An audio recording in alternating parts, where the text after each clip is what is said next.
धन के अभाव में एक गरीब व्यक्ति दुखों से भरा जीवन व्यतीत कर रहा था।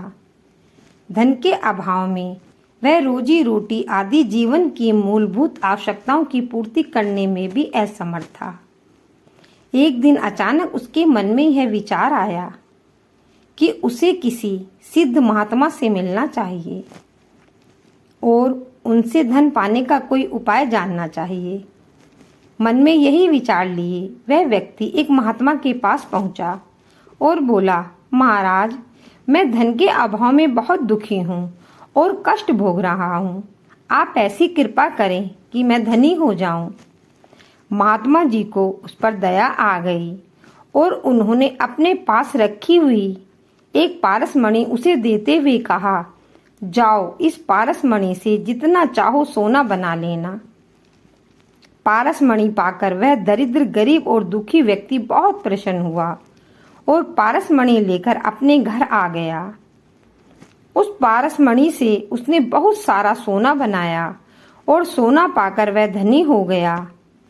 धन से उसकी रोटी, कपड़ा, मकान आदि जीवन की मूलभूत आवश्यकताएं बखूबी पूरी होने लगी, पर उसे शांति और संतोष प्राप्त नहीं हो सका। बहुत सारा धन प्राप्त कर वह बहुत धनी हो गया। अपने स्वाद अनुसार भोजन करने लगा, अच्छे वस्त्र पहनने लगा, अच्छे मकान में रहने लगा।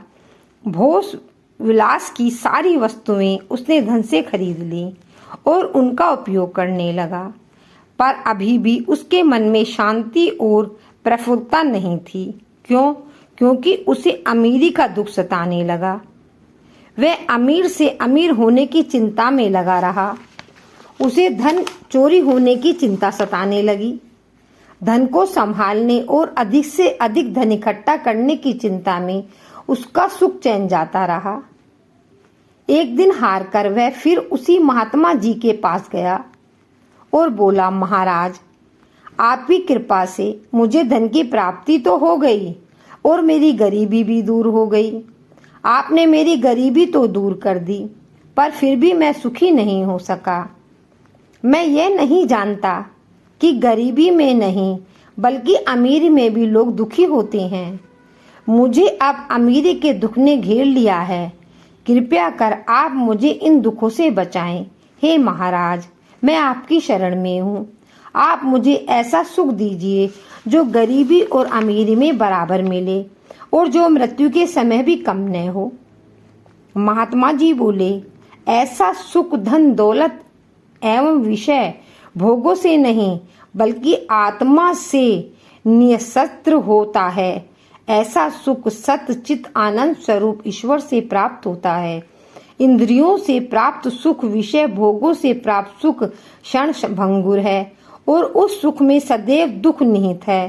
पर जो सुख परमात्मा और आत्मा का ध्यान करने में होता है वही सुख शाश्वत होता है और वह सदैव बना रहता है।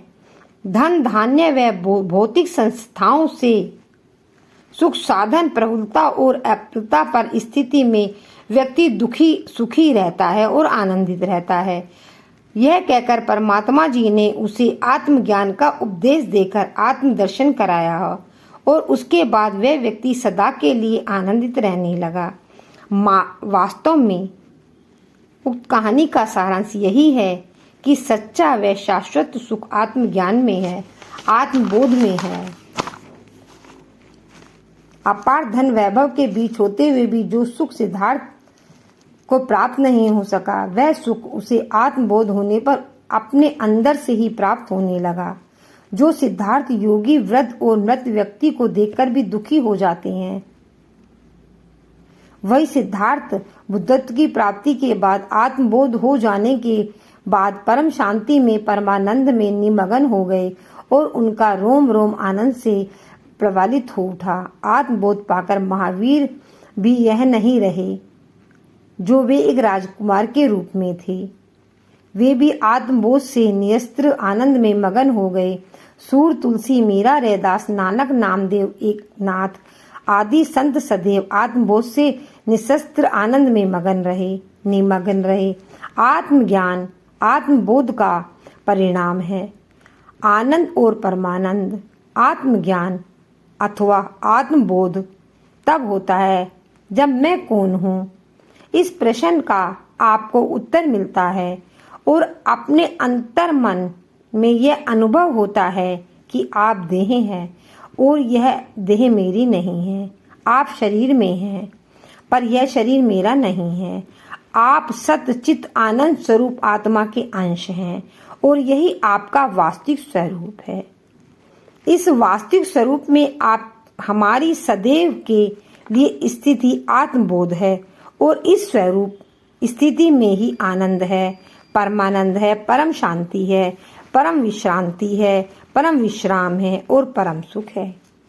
आत्मबोध में अपने वास्तविक स्वरूप के प्रति जागृत होती हुई है जो सदैव बनी रहती है और वह जागृति कभी नहीं जाती, कभी मिटती नहीं, कभी छूटती नहीं। मैं एक शरीर हूँ, यह अनुभव सदा के लिए तिरोहित हो जाता है, विलुप्त हो जाता है। जब मैं शरीर नहीं आत्मा हूँ, यह सतचित आनंद स्वरूप ईश्वर का अंश हूँ, यह भाव स्थायी हो जाता है और इस भाव में स्थित हो जाने पर साधक और सुख दुख दोनों से परे हो जाता है। न तो दुख से दुखी होता है और न ही सुख से हर्षित होता है, क्योंकि स्वस्वरूप स्थिति में वह देह भाव में होता हुआ भी कहाँ है। वह तब देह में होते हुए भी देहातीत हो जाता है, इंद्रियों से कुछ ग्रहण करते हुए भी इंद्रियातीत होता है। इसलिए न तो दुख में दुखी होते हैं और न ही सुख में सुखी होते हैं। सुख दुख से परे आध्यात्मिक आनंद में वह मगन होता है, उन्नी मगन होता है।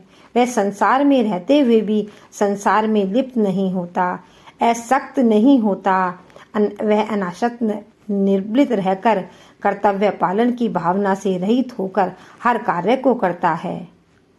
इसलिए उसके मन में कोई नया बंधन, नया संस्कार नहीं उपजता।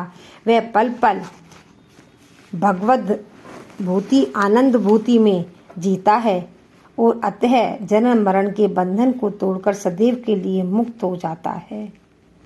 कहानी अच्छी लगी हो तो लाइक करें, चैनल पर नए हैं तो चैनल को सब्सक्राइब करें। कहानी सुनने के लिए धन्यवाद।